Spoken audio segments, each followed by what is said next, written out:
Estamos de volta e vocês conferiram no último bloco como implantar a agrofloresta na cidade. E agora vamos mostrar esse mesmo sistema nas propriedades rurais. Veja só. A otimização de espaço e tempo tem sido cada vez mais a preocupação de muitos produtores. Aliados a isso, também tem a questão do meio ambiente. Acompanhamos o Bruno, que implantou o sistema de agrofloresta lá na cidade, no quintal da sua casa. De lá, viemos até aqui nessa propriedade que fica no município de Goianira para ver como funciona esse sistema aqui na zona rural. Então, se você quer saber um pouco mais sobre esse assunto, vem comigo! O Murilo, que é biólogo e agroflorestor, há 3 anos ele arrendou 3 hectares da Fazenda Boa Vista. E nesses 3 hectares, 1,5 foram destinados para a agrofloresta. Mas há 2 anos ele cultiva aproximadamente 40 espécies e entre elas estão as plantas nativas, as frutíferas, as madeireiras e as de culturas anuais. O biólogo explica que o manejo, o plantio e a seleção das espécies a serem plantadas são feitos inspirados no próprio funcionamento da natureza. A gente utiliza então algumas espécies de interesse econômico dentro desse mesmo processo. No início a gente planta muitas culturas anuais juntas para criar as condições para que essas espécies se desenvolvam adequadamente ao longo do tempo. Então você otimiza, aproveita o tempo de trabalho, os recursos no plantio, aumenta a produtividade na área, por área, e a rentabilidade também é esperada que tenha um ganho maior. No início da plantação foi feita a correção do solo, a adubação e os tratos culturais básicos. Para fazer o plantio das mudas é necessário estar atento ao espaçamento entre uma planta e outra e entre linhas também. As frutíferas estão a cada 10 metros nessas linhas e os mognos, que são as de interesse comercial para aproveitamento madeireiro, também estão a 10 metros nas linhas. As linhas estão a 7 metros umas das outras, Então eu tenho uma segurança que até 10 anos, até 15 anos esse plantio eu vou ter condição de ter mangueiras grandes aqui produzindo nesse espaçamento. E também o mogno, também ocupando o extrato dele lá em cima, podendo abrir a copa sem precisar. Então, para essas culturas, muito trabalho de manejo e poda, nesse sentido. Eu vou cuidar da produção delas. O agroflorestor precisa estar atento às necessidades de manejo das espécies e acompanhar a produção das frutíferas. Aqui esse mogno africano, ele está hoje em bom desenvolvimento pela idade dele, quase 2 anos, aproximadamente 3,20 metros. E ele tem 2 eucaliptos aqui desenvolvendo ao lado dele. Nesse momento eu vejo a necessidade de fazer uma poda aqui no eucalipto para poder abrir mais espaço para o mogno desenvolver. Então, toda vez que eu passo aqui, eu observo esse tipo de coisa e vejo a necessidade de manejo e vou me programar para vir aqui.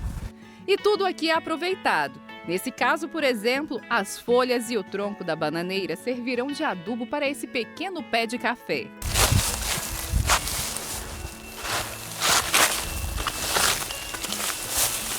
Não vou fazer em todos, mas a gente faz esse trabalho aqui para aproveitar a água também do tronco da bananeira para adubar.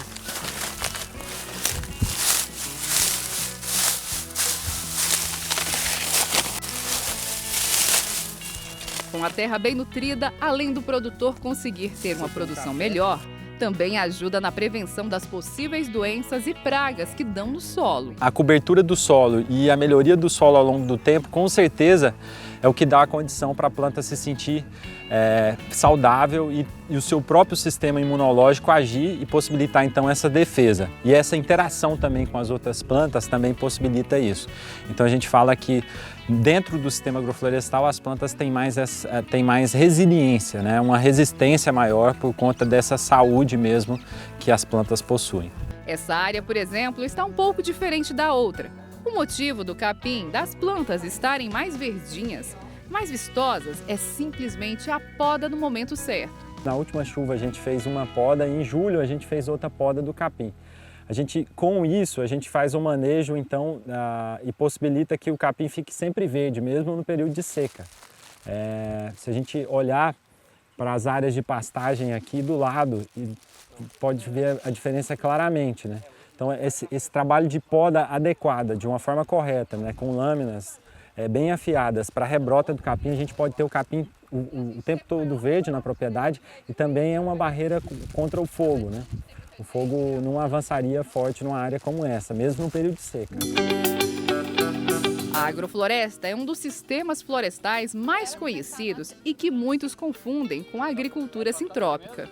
Aqui na sua propriedade hoje, qual tipo que você desenvolve? A agrofloresta ou a agricultura sintrópica? Eu falo que é uma agrofloresta, é um sistema agroflorestal que utiliza parte dos princípios da agricultura sintrópica. Toda a parte de manejo hoje que a gente faz, da agora em diante, é dentro da lógica dos sistemas da agricultura sintrópica. Por que eu falo que é um sistema agroflorestal? Porque no início eu utilizei uma adubação orgânica para plantar essas áreas, né? Eu introduzi um sistema de irrigação, então não caracteriza uma experiência completa de agricultura sintrópica. Mas da agora em diante, com a prática de manejo e a condução do sistema, eu já não adubo mais essa área. Implantar um sistema agroflorestal ou a agricultura sintrópica é considerada uma ótima opção para o produtor. Mas para isso é importante que se tenha um acompanhamento. Sim, é uma opção que tem ganhado força e visibilidade pela necessidade mesmo, né? A gente vê que a condição hídrica hoje que a gente tem e dos nossos solos, né? Isso está muito ligado também, reflete, a degradação do solo reflete na condição hídrica que a gente tem. As pessoas têm se alertado que precisam buscar alternativas para a agricultura. Essa é uma alternativa que tem dado resultado. A gente tem algumas experiências no sul do estado em larga escala, em áreas muito maiores que essa, com mecanização, utilizando os mesmos princípios. Ele fala também das dificuldades ao implantar um sistema como esse e os desafios que os produtores enfrentam. O desafio hoje que a gente tem é popularizar essa técnica de plantio, mostrar os resultados, né, os avanços tanto da parte econômica quanto de produtividade, dos ganhos ambientais que se tem. E também o desenvolvimento de máquinas que possam facilitar o plantio e o manejo dessas áreas. Se a gente pensar em larga escala, né, para a gente falar em poda, igual aqui é feito de forma manual, demanda mais tempo, né? Muito mais tempo, né? E aí a mão de obra tornaria o trabalho muito mais caro, né, para o produtor. Então o desenvolvimento e a implementação de maquinários adequados no desenvolvimento dessas máquinas que vão auxiliar os produtores é um grande desafio hoje.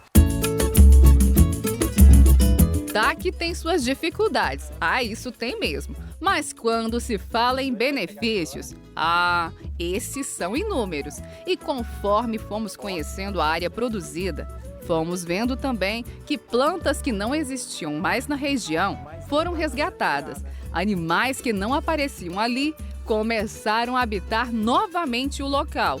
E, inclusive, no momento em que estávamos gravando, recebemos uma visita ilustre de um veado campeiro. Tá que foi bem rapidinho. Como vimos, a produção aqui é bem diversificada e tudo que é produzido tem destino certo.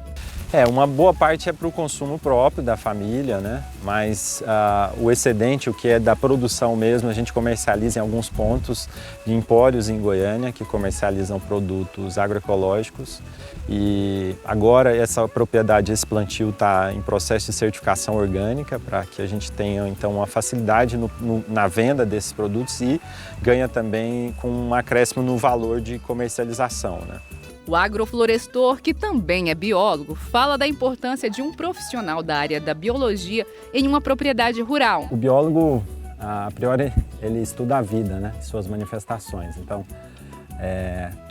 toda a agricultura a gente trabalha com a vida, por mais que hoje tenha uma visão muito convencional, né, e comercial da agricultura, todas as espécies são seres vivos também, né, e a gente então tem essa capacidade de saber olhar para cada espécie, né, e ver se o seu desenvolvimento está de maneira adequada. Então o biólogo traz um olhar um pouco diferente para o campo, né, pensando mais no sistema de produção como um todo, integrando ele com o sistema natural do lugar. E uma tendência já para as propriedades rurais e até em larga escala é a presença do biólogo cada vez mais presente para acompanhar a saúde do solo. O trabalho do biólogo nas propriedades rurais está em desenvolvimento, Muitos produtores ainda não têm o conhecimento desse serviço e da importância. Consequentemente, não têm uma ligação mais estreita com esse profissional. Isso tem que ser desenvolvido, né? Então, hoje eu sou um consultor agrícola, mas a minha formação vem da biologia. E eu, então, busco trazer esse olhar, né, para dentro das propriedades rurais, para trabalhar com essa força da vida, né, criando ecossistemas fortes com esse manejo que a gente faz, né, e podendo então trazer a fertilidade natural para o solo, né, e contribuir para a produtividade dentro das propriedades rurais.